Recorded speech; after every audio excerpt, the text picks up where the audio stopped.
So we finally hit the 120-degree mark. I'm sitting here in Phoenix, and the direct sunlight has heated my cab up to 120 degrees Fahrenheit. It is boiling hot, and I'm not at a place where you could actually hang out outside because this is a recycling plant and there is just debris flying around everywhere in this heat. And yeah, so you have to basically stay in your truck. They say if you come out of your truck, they'll stop loading you. So I want to ask you a question. How likable do you think you are? And how much do people want to hang out with you all the time? I'm not talking about first impressions. I'm not talking about hanging out with people and then after a few hours you need to separate because everybody's getting on each other's nerves. Or people that like you for something, but they tolerate you or feel like you need help. You know, the reason why I bring this up is because life is short. We don't have time to polish off every aspect of our life. You know, if we did, we would probably be at our best physical shape. Our best physical beauty or appearance would be top notch. We would be so smart because we would learn and read up on everything. We would be so skilled because we would practice everything. But one of the key things we would do is we would sacrifice ourselves and our time for other people, and we would not be so self-consumed because we have the time to do things for other people after we've done all the things we want to do for ourselves. Now, the trick in life is how much do you spend time on yourself? How much time do you invest into yourself? And how much time do you actually work on building your character, your inner beauty, work on being there for other people that are around you, that need you, that want you? And how much of your character shines through that people want to always spend time with you? It's not just, oh yeah, we're hanging out on Saturday, we're doing this, and then after that, oh my God, you know, that guy sucked the wind out of him, that guy sucked out my energy. You know, my battery is drained from hanging out with that person, you know? And a lot of times when you build your character, you become more likable. And I'm not saying that you have to do this so you're a people pleaser and you get accolades from people. I'm saying this because so many of us neglect building our inner beauty. We just focus on the other superficials. We'll over focus or hyper focus on our beauty, outer beauty, on our wealth, on our position of power, always feeling insecure if we're not the person in control or in the place of power.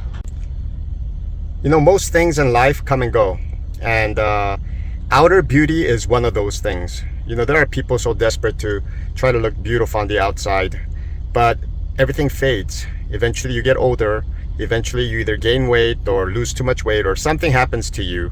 You get those wrinkles, you get those crow's feet, you know, sometimes you have health issues, you know, something goes wrong and you can't stop that beauty from going away. And for most people, we have our peaks and valleys in life with money, with power, with just things, you know, good fortune and bad fortune, good health, bad health. And at the end of the day, it's your character that you build that matters. Because when you invest too much time, energy, and emphasis on those superficial things, on those shallow things, you forsake taking care of what's important, the real beauty inside, the character building. So I'm saying all of this right now because there's more to life than the shallow or the superficial things. You know, make sure you build on your relationships, make sure you build on improving your character, make sure you build on things that matter. Yeah, making money, looking good, all that is important, but those are all secondary to the love relationships that you have, the relationships you want to build, and also especially building your character, being more of a better person, not just to be liked by other people, but just to be true to who you are, true to being who you are, and hitting that potential of being that better person for yourself. So keep working and building your character.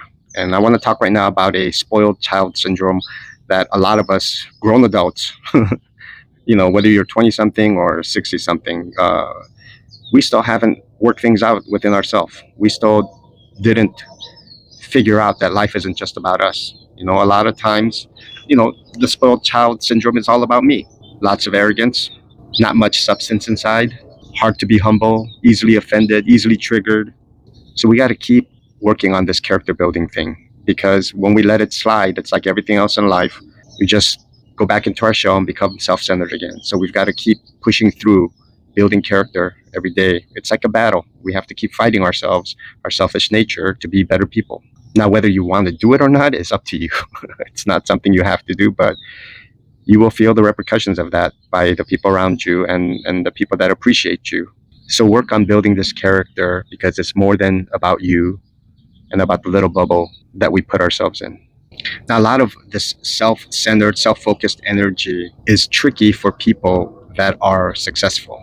And if you put in a lot of energy into a particular endeavor in your life and you want to be successful at that, and it's very time consuming, it's hard to keep ourselves in check.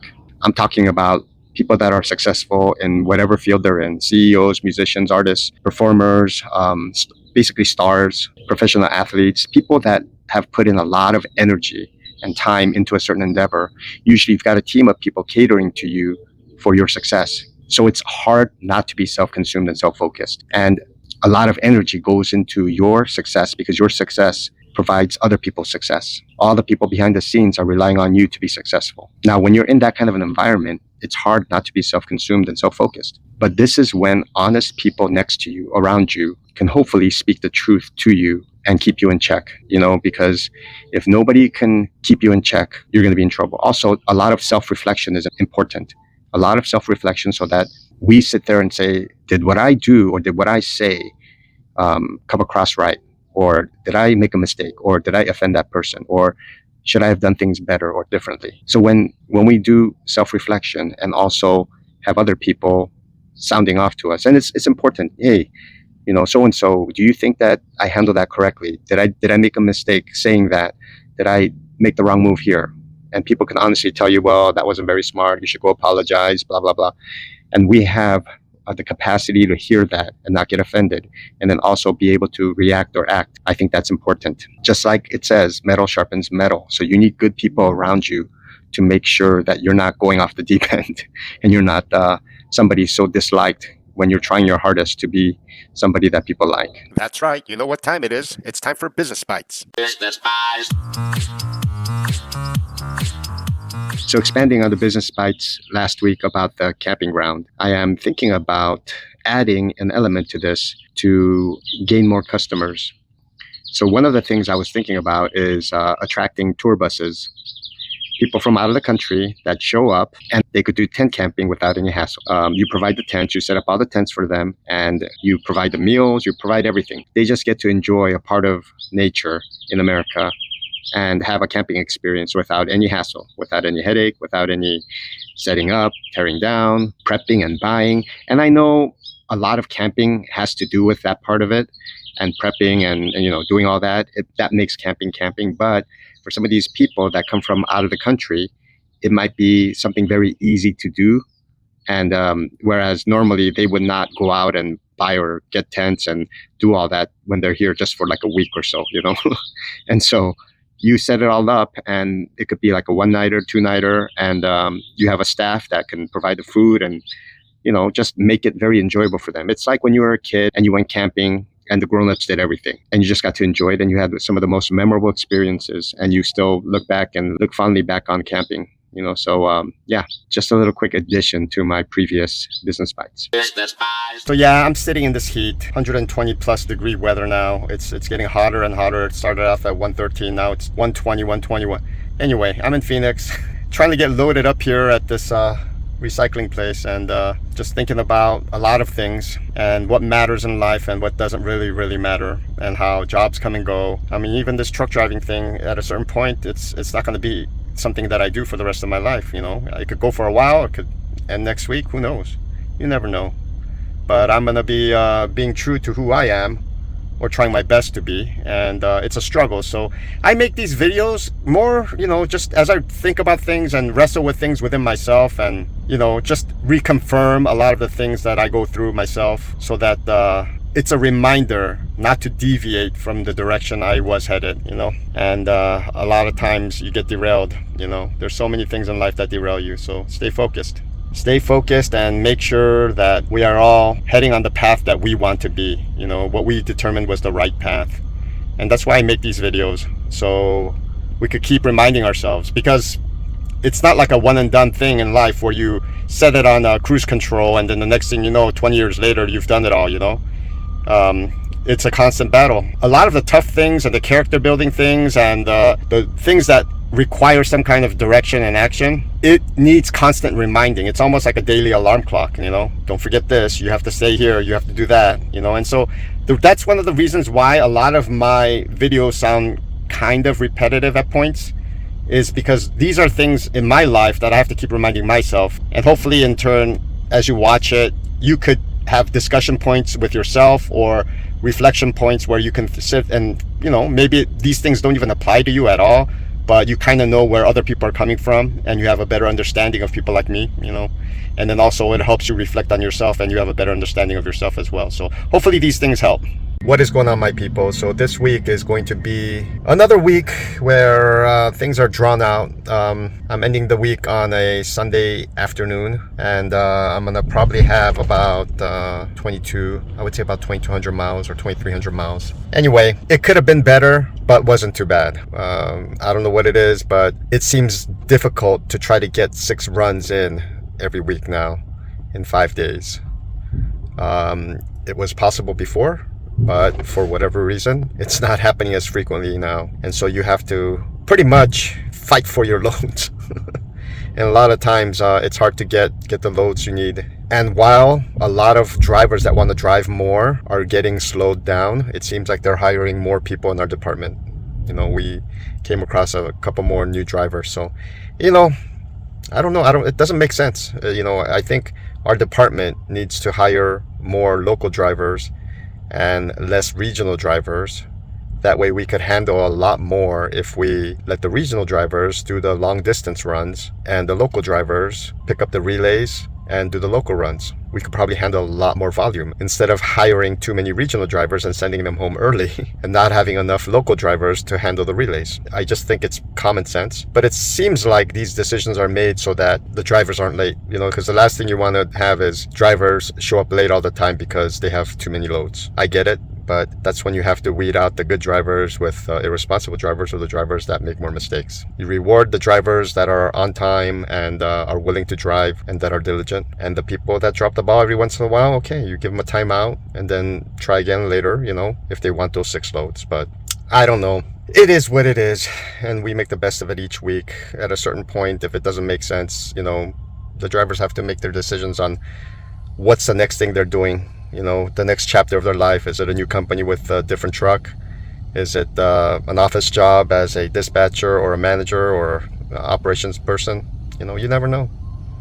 In my resume, I was the chief operating officer, the VP of operations. I've done it all. So I built up a warehouse and WMS warehouse management systems before, from scratch, from nothing to something.